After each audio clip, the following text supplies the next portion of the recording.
బిస్మిల్లాహిర్రహమానిర్రహీం.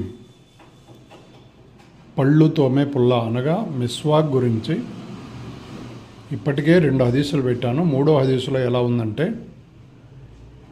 నేను నా అనుచర సమాజానికి బాధాకరం అవుతుందేమోనని భావించుకున్నట్లయితే ప్రతి నమాజు కొరకు ఉజు మరియు ప్రతి ఉజుతో మిస్వాక్ పళ్ళు దోముట కొరకు ఆజ్ఞాపించేవాణ్ణి. ఇది కూడా సేమ్ బైహకీ మరియు తిబ్రానీ గ్రంథాలలో ముహమ్మద్ సల్లల్లాహు అలైహి వసల్లం వారు ఈ విధంగా చెప్పడం జరిగింది.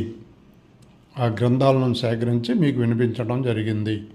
ఇక నుంచి ప్రతి ఒక్కరూ మిస్వాక్ చేయడానికి ప్రయత్నం చేయండి. Thank you.